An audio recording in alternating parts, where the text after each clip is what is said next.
You're looking at lesson 96 today. Your test will be on Thursday of this week.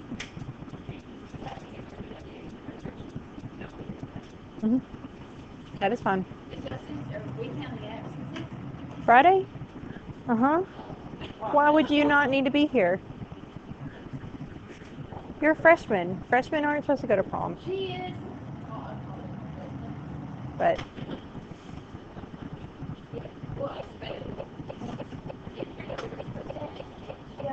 if you're helping with it, yeah. But if you're just going to miss because you want to miss for prom, then it's not going to be an excused absent. Not for freshmen. That's so stupid. On a Friday. All right, we're looking at joint and combined variation.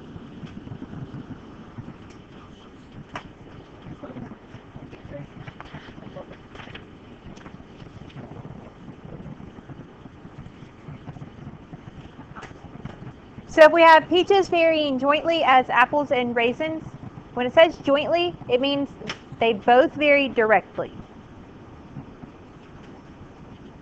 Does that make sense? It varies directly with both apples and directly with raisins. But it's just another way, instead of saying they both vary directly, it varies jointly. So peaches, and then equals, varies directly. What do we do with direct variation? Multiply with the k. So k times apples and raisins. Does that make sense? Well, I wouldn't call that a paragraph, but yes.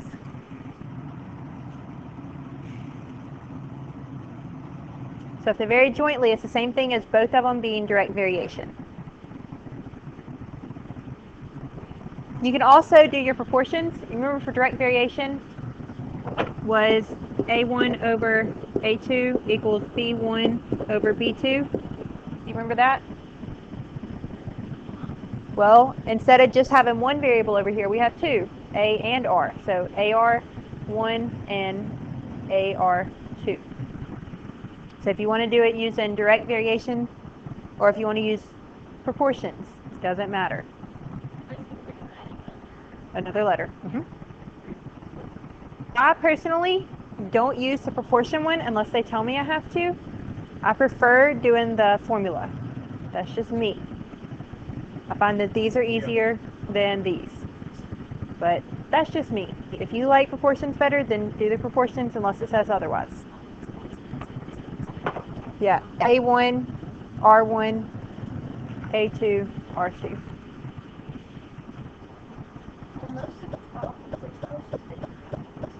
Yeah. To get you to do both of them, and then it'll just drop that off eventually. Okay. If we have combined variation,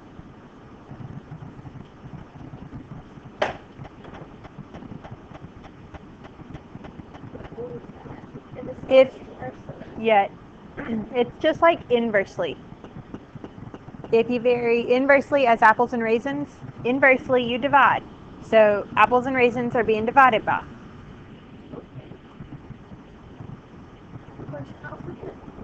And it said can vary inversely as directly.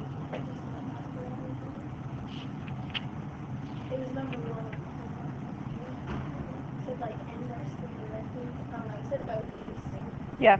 Inversely, like one would vary inversely and the other one would vary directly. So inverse goes in the denominator and direct goes in the numerator. Inversely you divide. So whatever that is, you divide by that letter. And then direct variation, you multiply it by k. So whatever it said directly, divided by whatever it said inversely.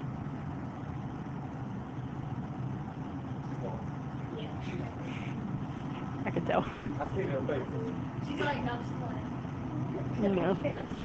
So inversely, you're dividing by these two. And so you remember for your proportions, it would be A1 over A2 equals B2 over B1. It's the same thing, just with two variables. Okay? So let's look at an example. This is an example of exactly what you were asking about.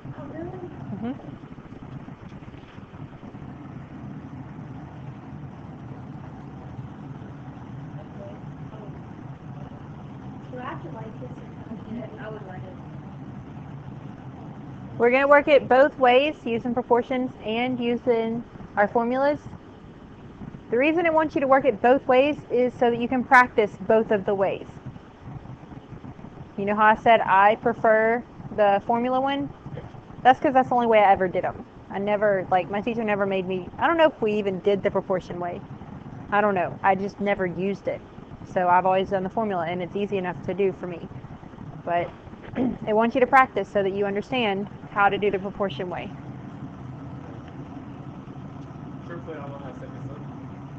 It's just waiting. People will write the question first, and then we'll go over how to do it.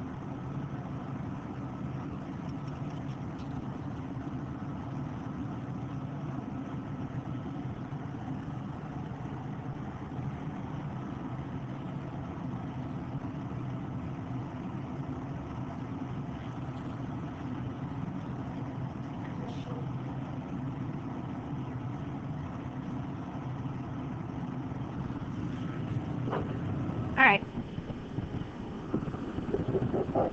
Do y'all want to do proportions, or do you want to do the formula first? Formula? Okay. What is our first item? Our girls, when it says varied, you put your equal sign. Girls varied. What variable are we always going to have? Okay. Is it always in my numerator or denominator? Okay. Inversely as the number of boys. Do you multiply or divide with your inverse? Okay, so where does my boys go? On the bottom. And then the number of teachers directly as the number of teachers? The top. And that's your formula. Okay. So teachers Is direct, so it's being multiplied with the K. And then the girls, or the boys, is inversely, and you divide by it. In the numerator, and inversely goes in the denominator. Do you see how that works? Like this would be your formula if it was without the teachers, and then that would be the formula if it was without the boys. Yeah, at the same time. Any other questions so far? Do what? It'll say, like, it's just meaning, like, if it says jointly, that means it's another term for direct variation. That's all. And then it doesn't usually say combined. It'll usually just say inversely for both of these. But for direct, it doesn't usually say direct variation with both of these. It says jointly. Anything else? Okay. So what information did they give us the first time? 50 equals, we don't know our K. 20 for teachers, and 10 for boys. So what is my K?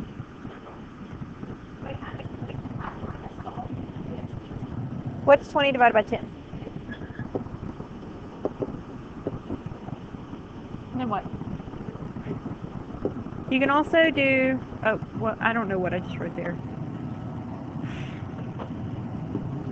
You can also do 50 times 100. So 500 equals 20K. And then 500 divided by 20.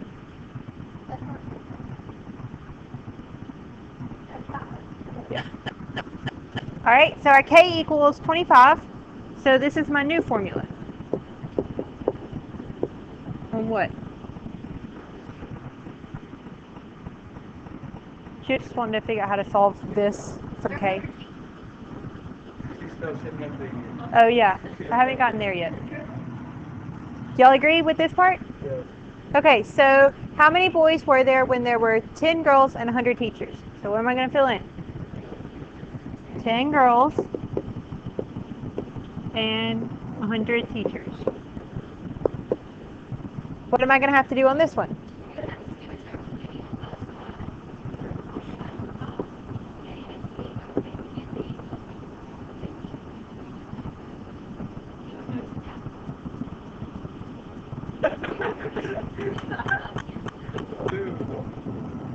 How many boys do we have? Y'all see how that works? scooch over the B. That's what I'm laughing at. I think it's funny. I mean, yeah, you're right, but it just makes me laugh. Any questions on using your formula? Okay, so now we're going to do proportion way. The proportions?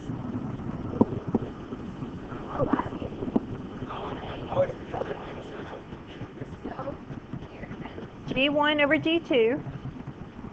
Now, direct variation, is it the letter 1 over the letter 2 or 2 over 1? 1 over 2. Direct variation is 1. Yeah. Direct variation.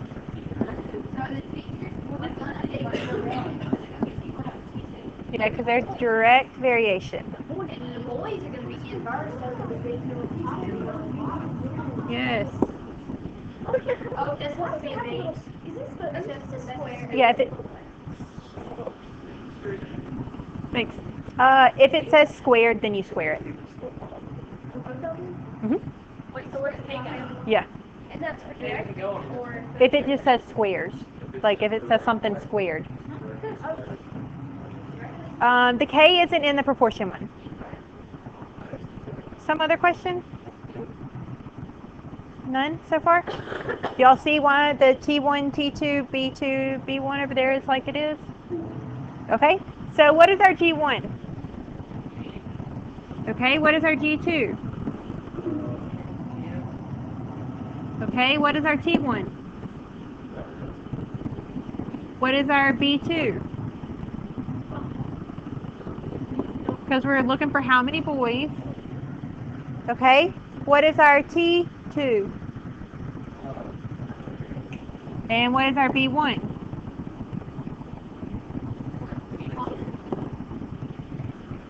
Any questions on that part? Okay, now what?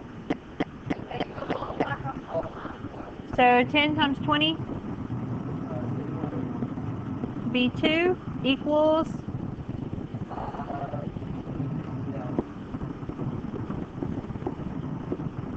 and then what?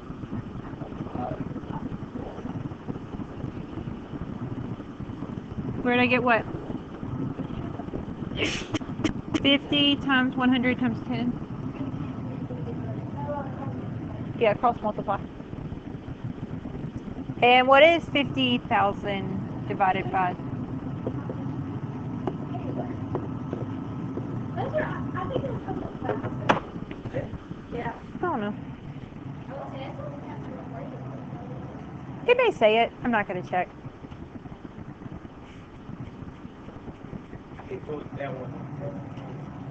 Should we get the same answer? If we get different answers, what does that mean? One of them's wrong. Or maybe both. Or both. Don't put both answers if they're different. I'm going to mark it wrong. Any questions? I wish like teachers did put two different answers. One of them's right. They would mark it right. Yeah, they would mark the right one. Nope. And just ignore the like the history like on the bonus. I don't know if this one or this one on the year. So if I put both, they should mark the right one. No. I still put the right answer down. All right.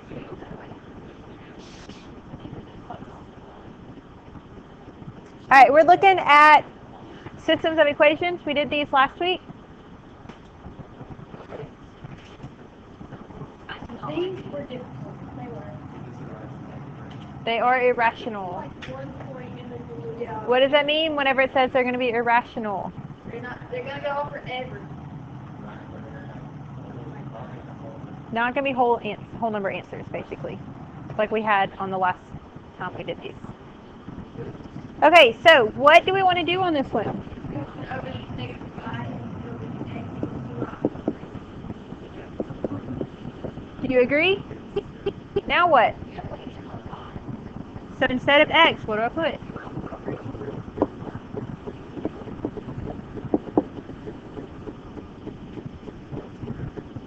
Okay, 2y squared plus 3y minus 6 equals 0. You see what I did?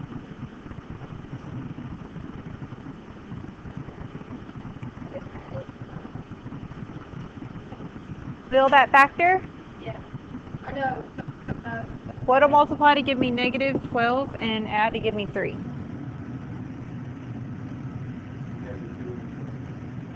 I know, I moved by 2. Multiplied it. 1 and 12, multiply to give me 12. Do those add to give me 3? 2 and 6? Nope. 3 and 4? Nope. I don't know any other whole numbers. Don't try and figure it out. What are we going to do instead? Are we going to be solving for our x values or our y values? Y. Okay, y'all got that clear now? When you use quadratic, it's whatever variable you have in the quadratic form, not x always. So negative b would be negative 3 plus or minus what? The square root of 9 over what? Do you agree with what Emily said? All right, now what?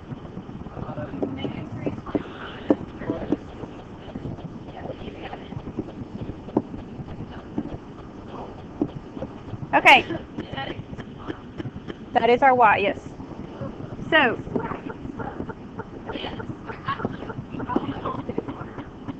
okay, so we might have more, I don't know, but this gave me 2 answers, right? Yeah. It gave me negative 3 plus square root of 57 over 4 and negative 3 minus square root of 57 over 4. Does that make sense? Do y'all see how that works? Plugging it in, non-substitute for A.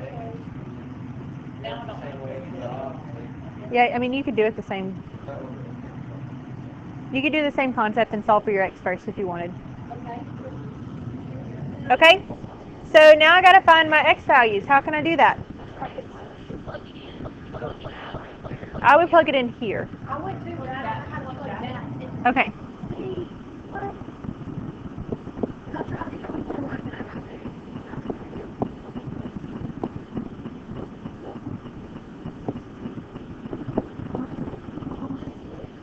Do y'all agree? Does that make sense so far? Okay. Okay, you can. What is 2 divided by 4? It's going to make it a 1 and a 2, right?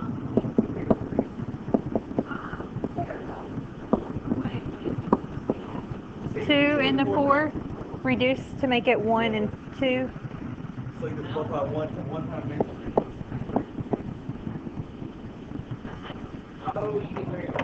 What's 2 times 1/4?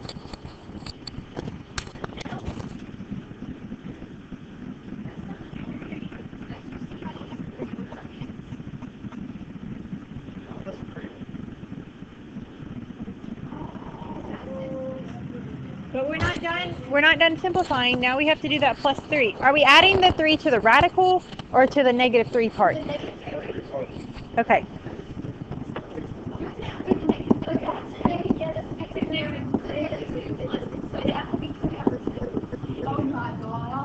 What is negative 3 halves plus 3? Negative 3 halves plus 3. Negative 3 halves plus 3 gives you negative 3 halves plus 6 halves. That's the same thing as 6 over 2, which gives you the 3 over 2. And then this is a radical. We just leave it as it is. Don't change it. And so you have plus the square root of 57 over 2.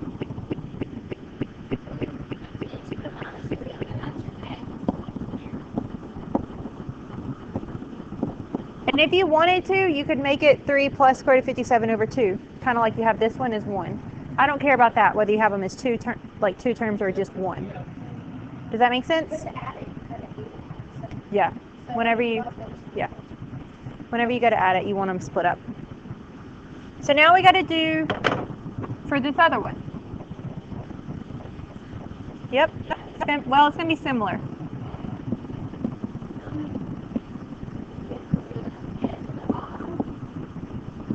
So that's what we do when we plug it in. And then if you want to go ahead and break it up, you can. What's going to happen to the 2 and the 4? Negative 3 minus square root of 57 over 2. I don't really need those parentheses.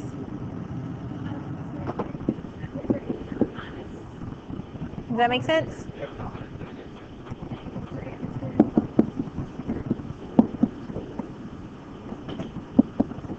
What is negative 3 halves plus 3? 3 halves minus square root of 57 over 2. And that goes here.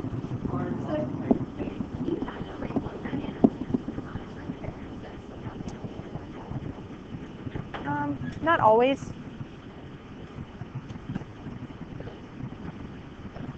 Y'all see how that works? Do your answers have to look pretty much like that to be able to get them right? If you have them as decimals, am I going to give it to you? I'm not even going to check to see if it's the right decimal. I'm just going to mark it wrong. Plug it into your calculator. I want you to practice using the radicals, like using them, you doing them yourself out by hand, not using your calculator. So, any questions on irrational roots for these? They work the same way, you just have strange answers. Anything from this lesson so far?